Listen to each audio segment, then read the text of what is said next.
भारत में पिछले 30 साल में सबसे बड़ा लोकस यानी टिड्डी दल का अटैक हुआ है।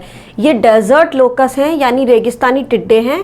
एक दल 35,000 लोगों का खाना खा जाता है और एक टिड्डा एक दिन में 150 किलोमीटर की यात्रा करता है। भारत ऐसा पहला देश बन गया है जिसने टिड्डियों को कंट्रोल करने के लिए ड्रोन का इस्तेमाल किया है।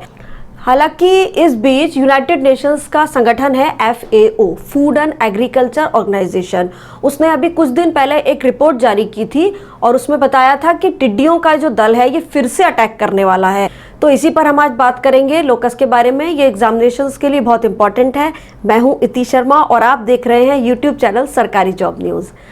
सवाल है कि ये लोकस आया कहाँ से। ये अफ्रीका में शुरू हुआ, युगांडा, केन्या, इथोपिया, सोमालिया, फिर यमन, ईरान, पाकिस्तान होता हुआ ये इंडिया में पहुंचा है। इंडिया में 30 साल बाद इस दल का हमला क्यों हुआ? दरअसल टिड्डियों का जो प्रजनन होता है उसके लिए बारिश का मौसम अनुकूल होता है। 2018 में अरेबियन सी में ऐसे बहुत सारे चक्रवाती तूफान आए थे जिसके कारण डेजर्ट एरिया में बहुत बारिश हुई और ऐसे में टिड्डियों के बढ़ने लायक एक वातावरण बन गया था। इससे टिड्डियों की संख्या बहुत तेजी से बढ़ने लगी। ये सोच विचार कर आगे नहीं बढ़ते बल्कि ये हवा के जिस तरफ होती है उसी तरफ ये आगे चलते जाते हैं। ये टिड्डी दल अफ्रीका और अब कंट्री होते हुए इंडिया पहुंचा है। आप मैप में इसका रूट देख भी रहे हैं। इसका इतिहास क्या है? धार्मिक पुस्तक महाभारत और बाइबल में भी इसका जिक्र है। वैसे भारत में टिड्डियों के हमले की ऑफिशियली जो है वो 1812 में रिकॉर्ड किया गया है। केंद्रीय कृषि मंत्रालय के अधीन directorate of plant protection, quarantine and storage ने ये आंकड़ा जारी किया है। 1993 में 7.18 लाख करोड़ रुपए का इससे नुकसान हुआ था, लेकिन इस बार का जो हमला है वो उससे भी बड़ा है और इसकी तुलना 1962 में हुए लोकस अटैक से की गई है जो अब तक का सबसे बुरा दौर रहा है।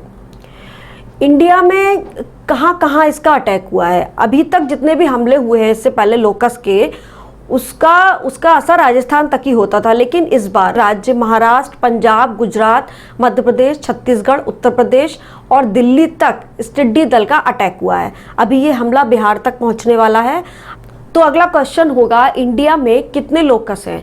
1 किलोमीटर एरिया में 8 करोड़ लोकस हो सकते हैं।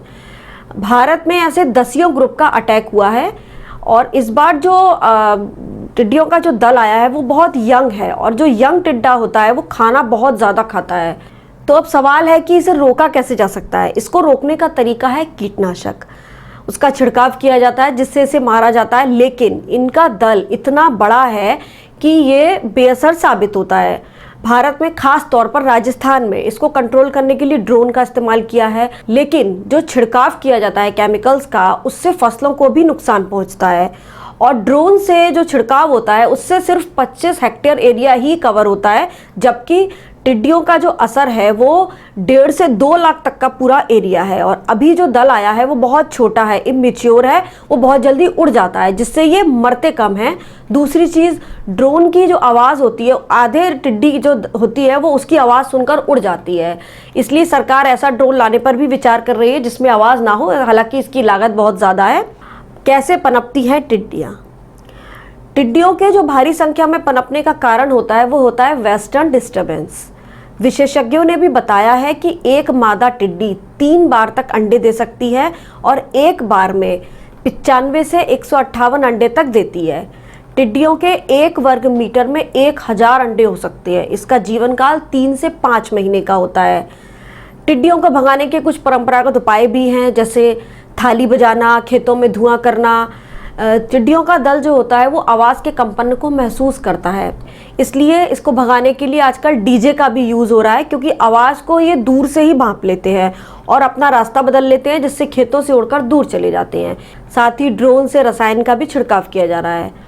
तो ये थी लोकस को लेके पूरी जानकारी। आपको ये वीडियो हमारा कैसा लगा ज़रूर बताइए। अगर आपने अब तक ये चैनल सब्सक्राइब नहीं किया है तो ज़रूर करें और बेल आइकन दबाना ना भूलें ताकि आपको वीडियोस की नोटिफिकेशन समय पर मिलते रहें।